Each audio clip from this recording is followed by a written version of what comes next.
સદગુરુ મહારાજ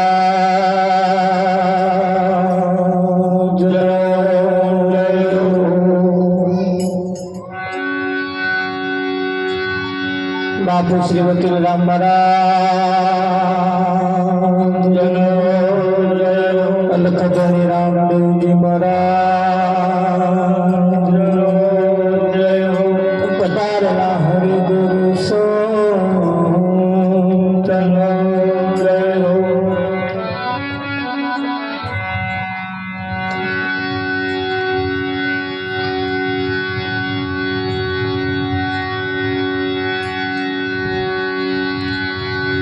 પ્રથમ નમો ગુરુદેવને જેણે આપ્યા નિજ જ્ઞાન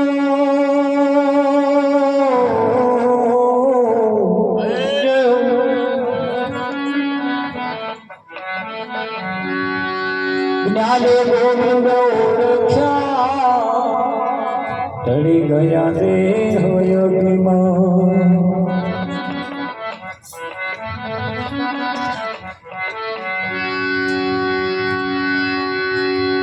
સંત બળો પરમારથી શીતળ જાગાયો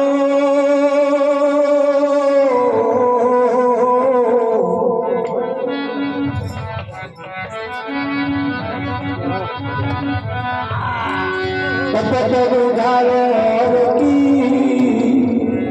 દે દે અપનો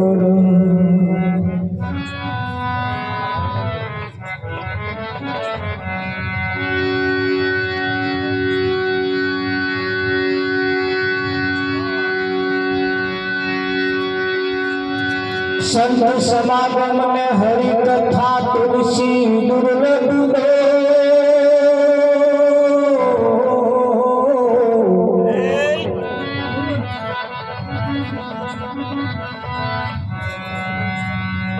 સુતધારા વર લક્ષ્મી वो तो घरो करती हो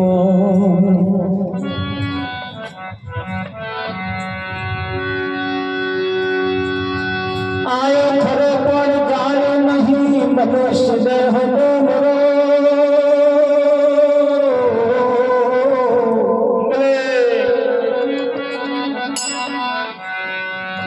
सूर्यनाथ न कारणे ते तो कोटे बांधा करो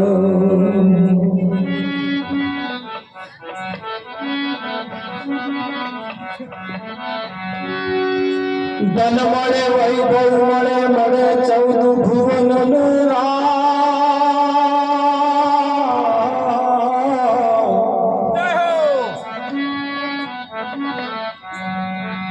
ભાગ્યમાં હોય તો સદગુરુ મળે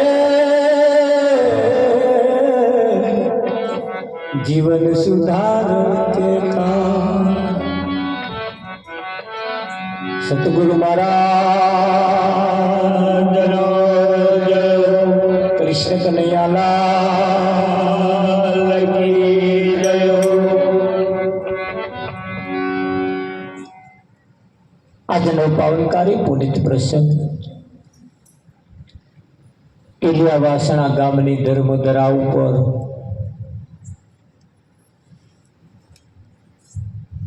આ કાર્યક્રમ જે રાખવામાં આવ્યો છે એવો કોઈ નિમિત્ત માત્ર નથી, પણ બસ એક આવો કાર્યક્રમ રાખવો છે એવું જેને જીવનમાં નક્કી કર્યું છે।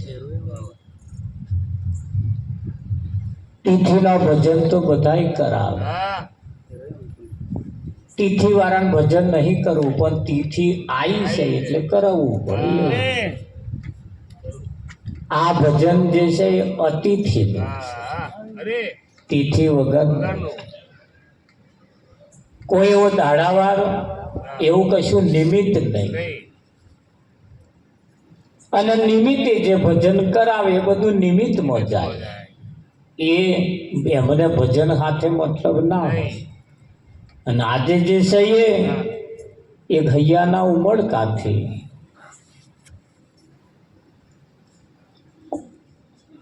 અહીં કહેવાય છે કોઈ સંતની દયા થાય. સંત તુલસીદાસ કહે છે કે ભાઈ સંતનો સમાગમ અને પરમાત્માની કથા આ કોઈ પુણ્યશાળી ને ઘેર હોય. લગ્નના મંડપ તો બધાને ઘેર બંધાય, ના બોધવો હોય તોય બોધવો પડે, પ્રસંગ આવ્યો હોય તો. બીજા બધા મોડવા એ આગળથી ચાલતા આયા ને બોધવાના છે, પણ આ એક મંડપ એ કોઈ સંતની કૃપા થાય, દયા થાય, કરુણા થાય તો થાય એવું છે.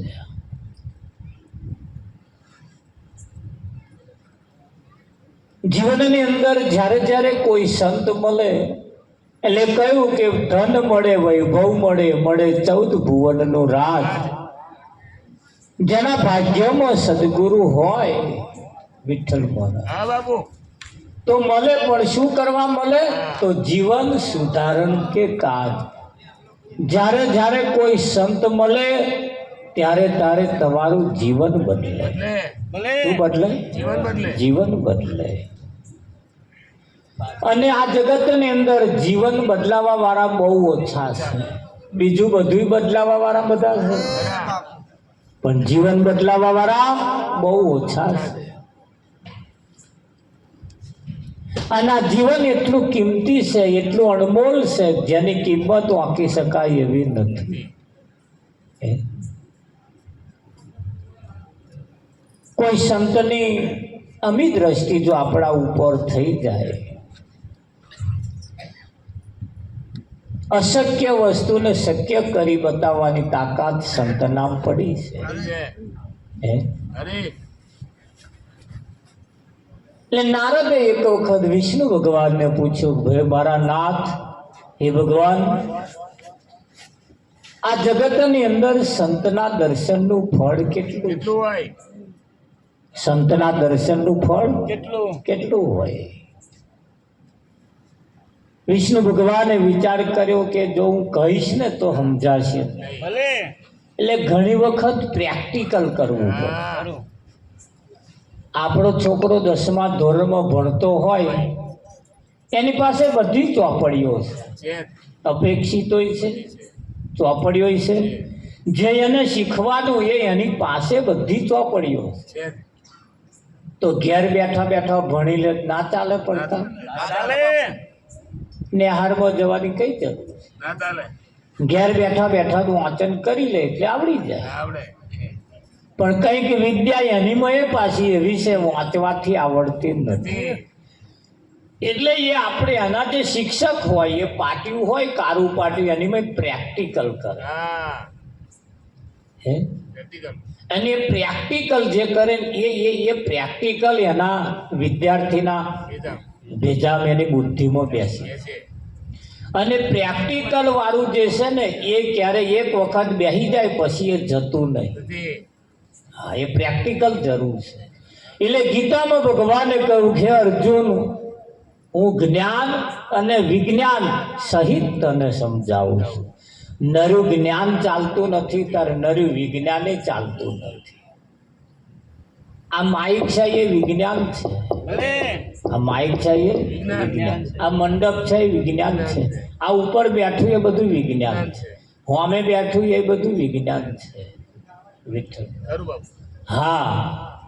અને આ જ્યાં સુધી આ વિજ્ઞાન આવું રીતે ન કરવામાં આવે ને ત્યાં સુધી આ બેહે એવું નથી.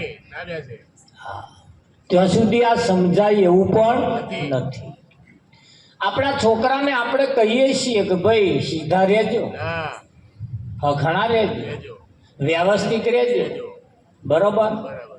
અને જો ફલાણા છોકરા વ્યવસ્થિત ના રહ્યા, કોઈના કયમ ના રહ્યા, ત્યાં જ કશા દાવના રહ્યા છે. ના એ પેલા છોકરાનું આપણે આપણા છોકરાને પ્રમાણ આપવું પડે છે કે ભાઈ એમના જેવા ધંધા કરશો ને તો તૂટતો વાર નહીં લાગે. ના ના લાગે એવું આપણે પેલો આમનો દાખલો લેવો પડે. આપણા છોકરાને પાછું એવું કહેવું પડે કે નહીં? એવું તારે સારું કામ કરે તોય આપણે કહીએ છીએ જા જોઈએ ફલાણા છોકરા જેવું રાતદારું કામ કરે, જેવો વૈત્ર કરે, જેવી મહેનત કરે છે, કશી માથાકૂટ અને તારી દરરોજ કકરાટ કહીએ છીએ ને. હા આવા દાખલા આપીએ તારે પેલાને એમ થાય કે સારું મારે કંઈક હકડું રહેવા જેવું ખરું. ખરું હે?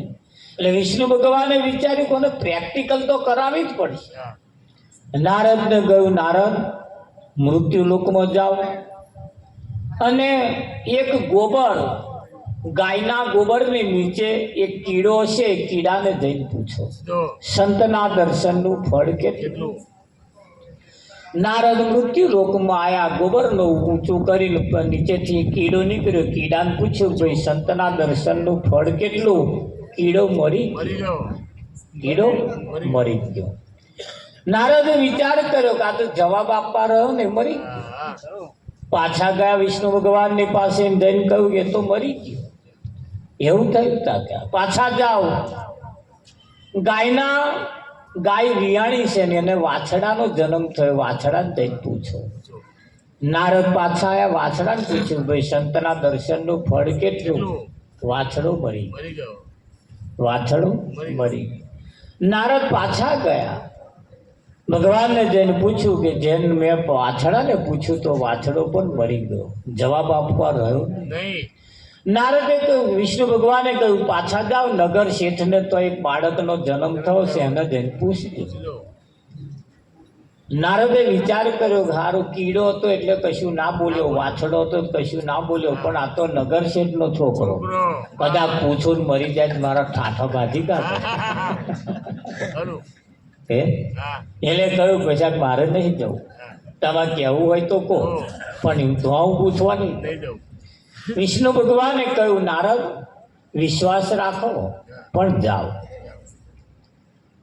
પણ કે મારા આવું કંઈક થાય તો કે તમે જાઓ તો ખરા, જયા વગર અનુભવ નહીં થાય. ના થાય એવું છે તાકા. નારદ આયા, નગર શેઠના દરવાજા પેછા નગર શેઠ હોમાં આવ્યો, આવો મુનિવર હું તમારી જ રાહ જોતો હતો.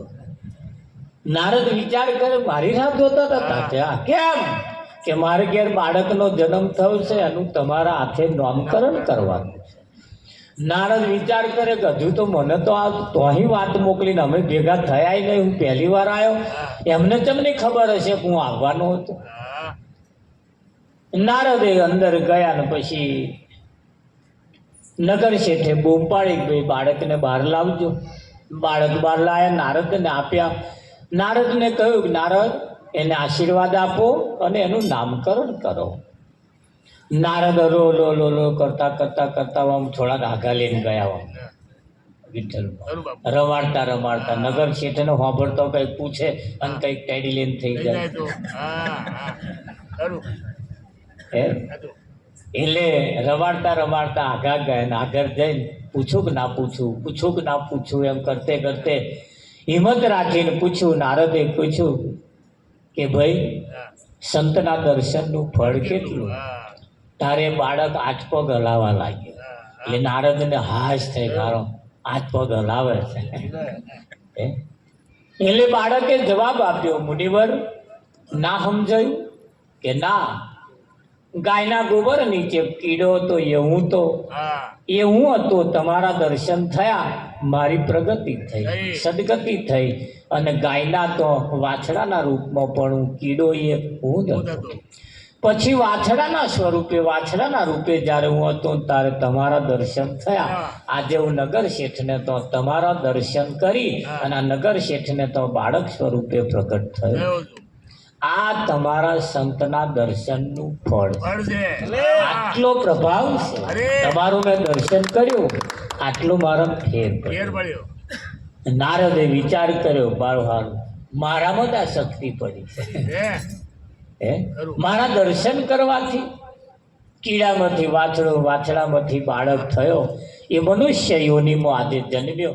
એમાં સમજી તમને આમ લાગે થોડુંક હા ને થોડુંક, પણ બહુ મોટું સ્થિર થશે, બહુ મોટું પદ છે, બહુ મોટી વ્યક્તિઓ છે જેના દર્શન કરી આપણે આપણા જીવનને એવા અધોગતિ માર્ગે જતા જીવને સદગતિના પંથે લઈ જવાનું કામ આવા સંતો કરે. અને સંતના દર્શનથી જ હંસા નેણ ઠરે ને નાભી હશે, જેના દર્શનથી દુઃખ જાય દુર્લભ એવા સંતને. ઇતિહાસકારો તો એમ કે છે, શાસ્ત્રકારો તો પણ એમ કે છે, વેદો પુરાણો પણ એમ કે છે કે ભગવાન કરતા સંતની કિંમત વધારે. વધારે છે. ભગવાનને મળતા પહેલા, ભગવાનના દર્શન કરતા પહેલા કોઈ સંતના દર્શન કરી. કરી લ્યો.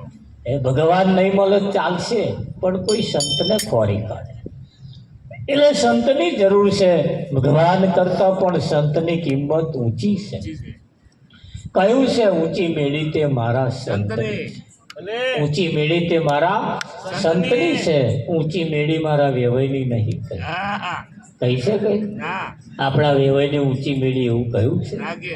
ના. સંત ભલે ફાટલી તૂટલી ઝૂંપડી રહેતા હોય, પણ એ મેળી એ ઊંચી મેળી છે. કેમ?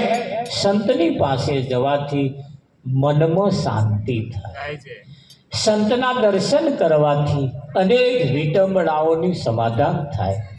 બાકી હગાવાલા મળે ને તો કોઈ આપણને શાંતિ ના અપાવે. એમને આપણે વાત કરીએ કે અમારા ગામમાં આવું થયું, ત્યારે એવા બીજા 3 પ્રમાણ આવે. હાલે. મારા ગામમાં આવું થયું, ફલાણા ગામમાં આવું થયું, હમણાં ફલાણા ગામમાં ગયો તો તોય આવું થયું. આવું થયું. આખો દાડો રોકાય પણ આવી જ વાતો કરે. કરે. આપણું કલ્યાણ થાય, આપણું હિતમાં, આપણું હિત થાય, આપણું સારું થાય એવી કોઈ વાત તો હગવાલકન હોય હોય જ નહીં. હોય. જ્યારે સંત એ આપણી વાત કરે છે. અને આજે જે આપણે ભેગા થયા છીએ ને, આપણે આપણી જ વાત કરવાની. કોઈ ભગવાનની આપણે શું કરવા વાતો કરીએ? મેલો નહીં હવાની. કારણ અહીં તો અનેક પ્રકારના ભગવાન છે પાછા. ખરું, ખરું. ભગવાને બહુ છે પાછા. બહુ, બહુ. હજી આ ભગવાનને માન્ય પાછા આપણે. હા. એટલે આપણે કોઈ ભગવાનની વાત નહીં કરી, પણ આપણે આપણી જ વાત કરવી છે. હારે કરોડપતિની વાતો કરવા એ કઈ આપણા દાણા સુધરે એવું તમને ના લાગે? સુધરે. હે? ના સુધરે. અને કહેવતમાં કહ્યું છે કે વાઘરા ચાટે પેટ ભરાતું નથી. જ્યાં સુધી એ ભગવત પદને પામેલા મહાનપુરુષો કેવી રહેણી કેણીમાં રહેતા હતા, કેવું જીવન જીવતા હતા, કેવું ખાતા હતા, કેવું પીતા હતા, કેવું બોલતા હતા, એ જ્યાં સુધી આપણામાં નહીં આવે ત્યાં સુધી એ ભગવાનની વાતો કરેલી પણ ફેલ જવાય, જાય. આ માથે પડે. આપણી રાત માથે પડે. એટલે આજે જે આપણે વાત કરવી છે, આપણે આપણી વાત કરવી છે. આજે પંચાયતના સભ્યો તૂટેલા ભેગા થયા છીએ, અને પંચાયત આ ભેગી થઈ છે, મોટી રાજ્યસભા ભેગી થઈ છે, અને આપણે આજે કંઈક ઠરાવ કરવો, અરે આજે કંઈક નક્કી કરવું છે.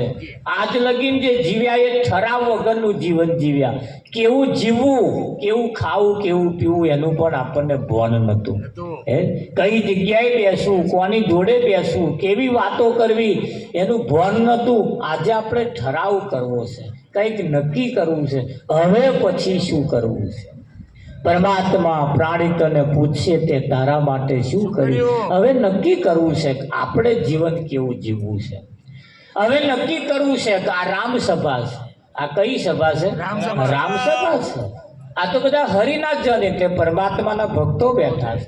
આ રામસભામાં આપણે બેઠા હોય ત્યાં સુધી કોઈએ ધૂમ્રપાન કરવું નહીં. નહીં. નિયમ એના લાગતા હોય છે, નિયમ પ્રમાણે રહીએ. નિયમ એ સંતોની સામે બેસીને આપણે એટલું નિર્બળતા ભર્યું રહેવું પડે. એક કલેક્ટરની સામે ઊભા હોય, બીડી પીવાતી નથી. એક જમાદારની સામે ઊભા આપણે ધૂમ્રપાન કરાતું નથી. એક મસાલો ખાવો હોય તો એ વિચાર કરવો પડે, કલેક્ટર કે જમાદારની સામે.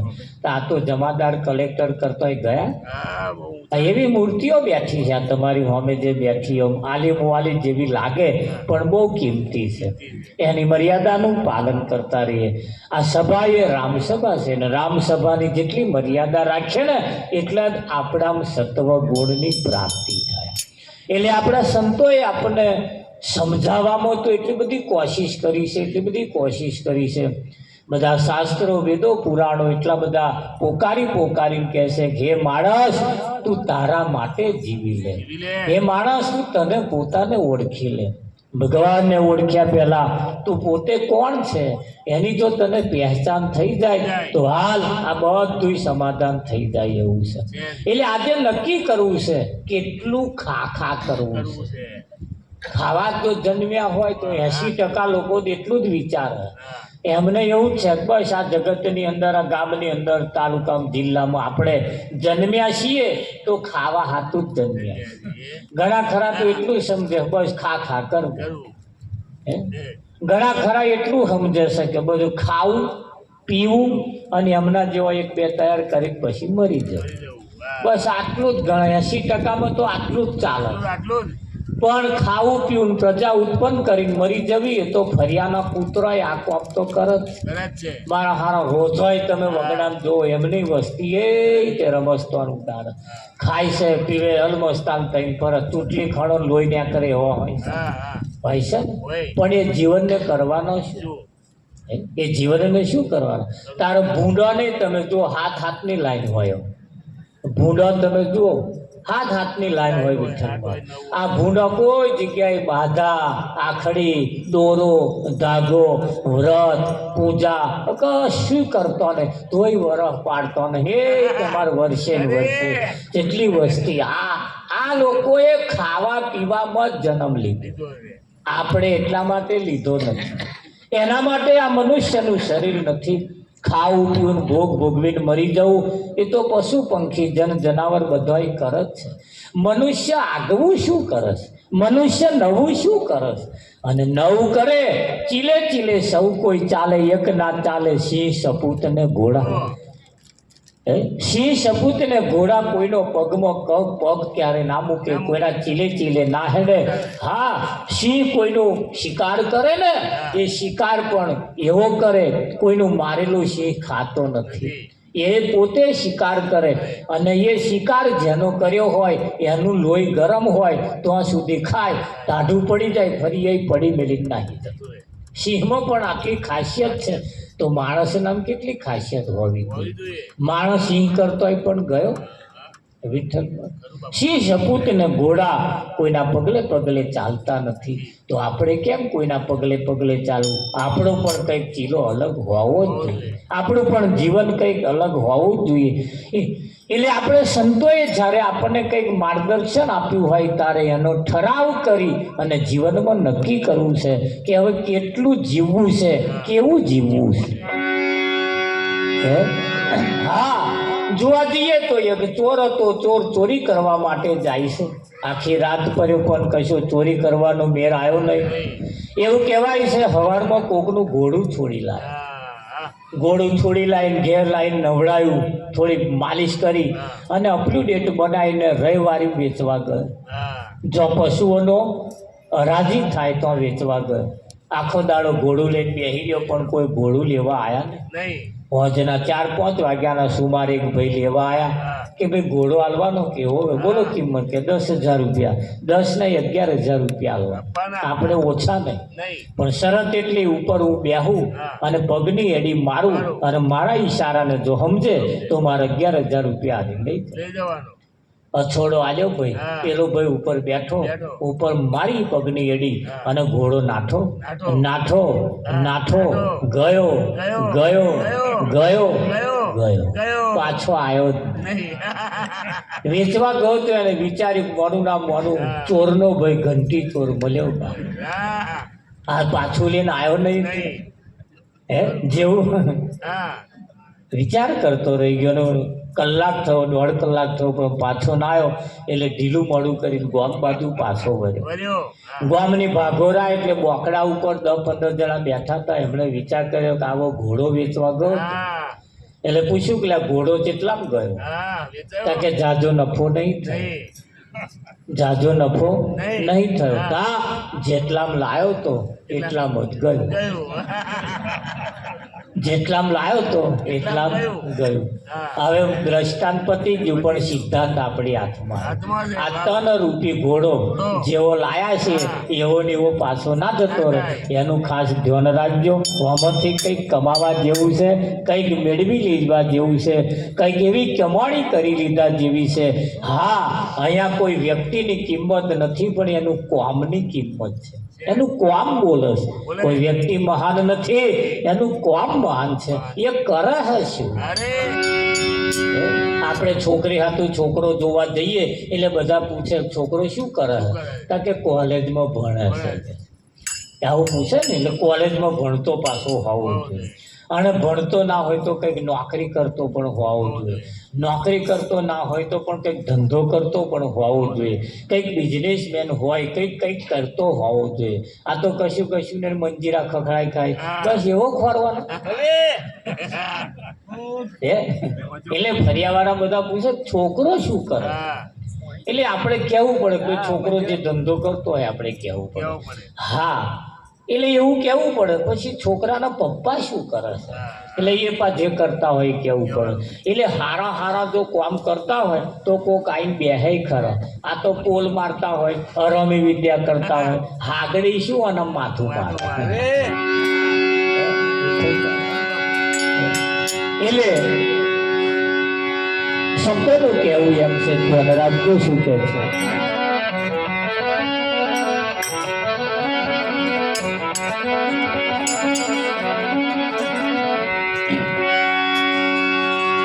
એ તાલી પાડીને રામ નામ બોલજો. તાલી પાડીને રામ નામ બોલજો.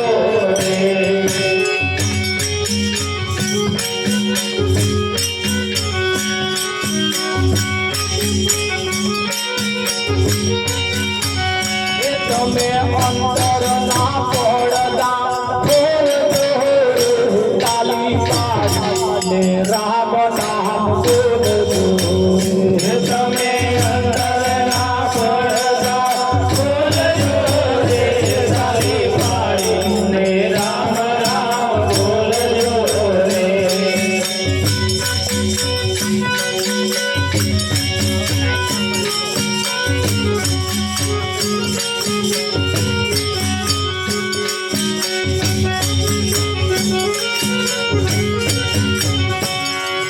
સદગુરુ શરણમાં જાય છે. સદગુરુ શરણમાં જાય છે. તેને રામનું નામ સમજાય છે. રામનું નામ સમજાય છે. એના પૂર્વના પાપ જાય છે. તાળી પાડીને રામ નામ બોલજો. એના પૂર્વના પાપ મળી જાય છે. તાળી પાડીને રામ નામ બોલજો રે.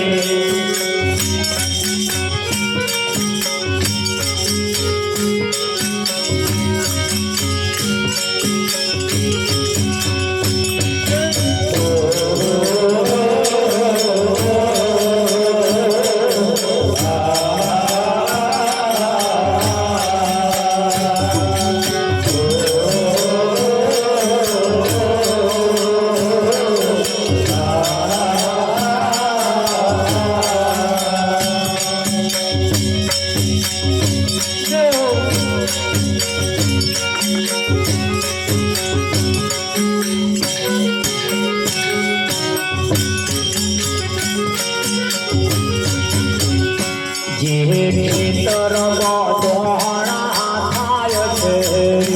જે ખેતરમાં દોણા થાય છે. પેલા પંખી ડાચરી ચડી જાય છે. પેલા પંખી ડાચરી ચડી જાય છે.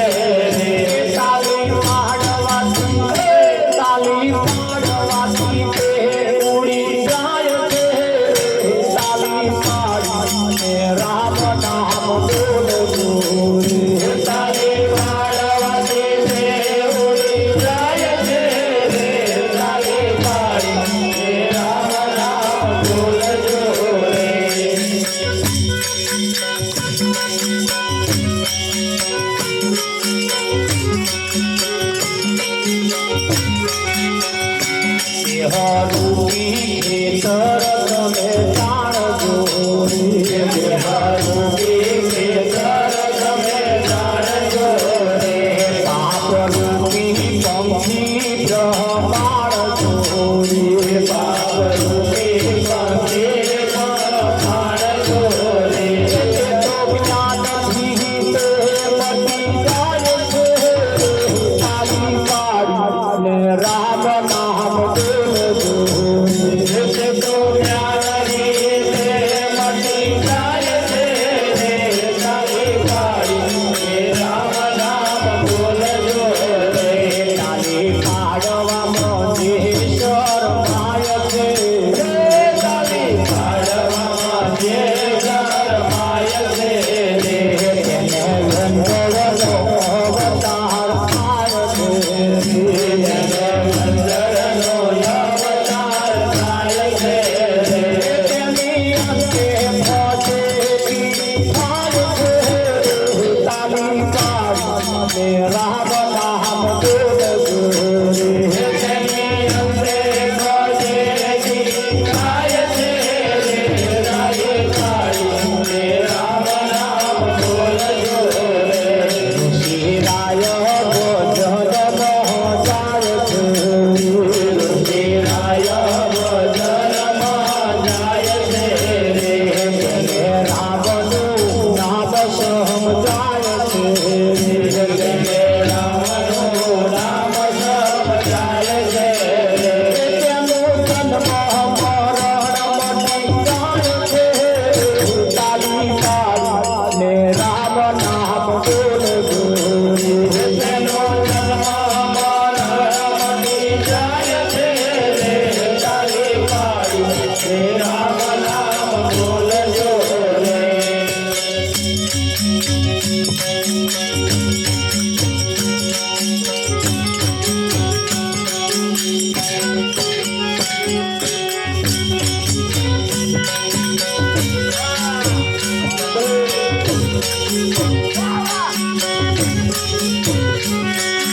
માળા ભરે હાથ મને મન ભરે સંસારનો. માળા ભરે હાથ મને મન ભરે સંસારનો. માળા ભરે હાથ મને મન ભરે સંસારનો. માળા ભરે હાથ મને મન ભરે સંસારનો. મારા મનકા શું કરું મન ભરે સંસારનો. મારા મનકા શું કરું મન ભરે સંસારનો. મારા મનકા શું કરી મન ભરે સંસારનો. મારા મનકા શું કરી મન ભરે સંસારનો.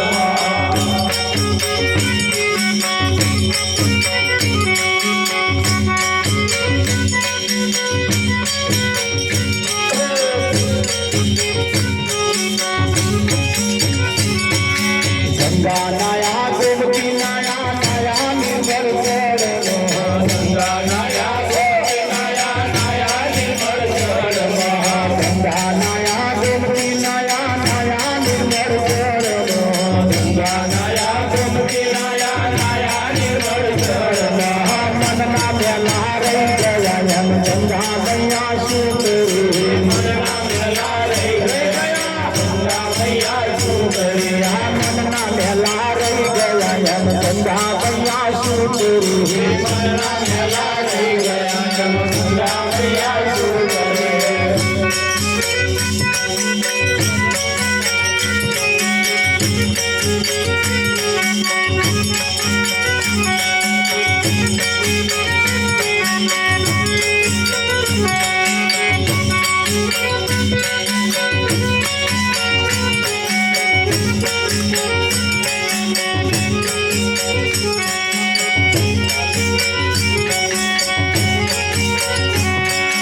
પૈસા લઈને મંદિર હાલ્યા દર્શન કરી પાછા ફર્યા. પૈસા લઈને મંદિર હાલ્યા દર્શન કરી પાછા ફર્યા. પૈસા લઈને મંદિર હાલ્યા દર્શન કરી પાછા ફર્યા. પૈસા લઈને મંદિર હાલ્યા દર્શન કરી પાછા ફર્યા. મારી તારી ગૌ કરે એમ ભગવાન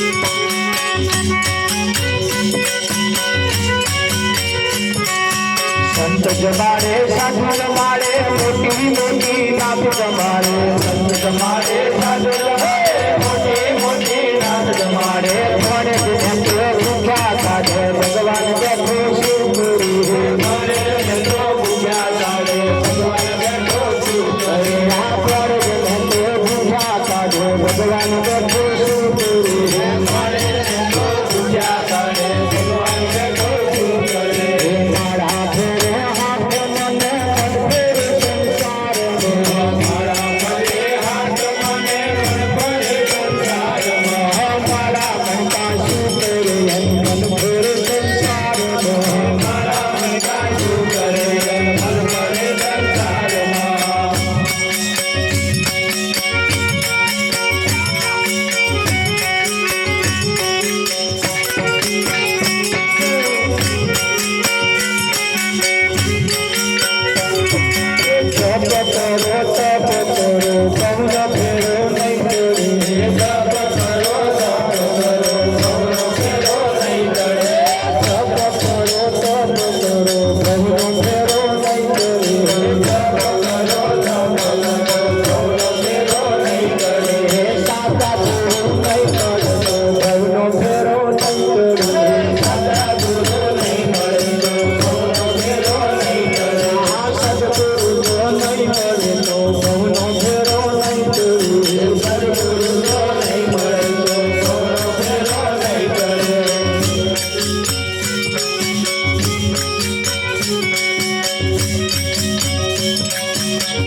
વાહ વાહ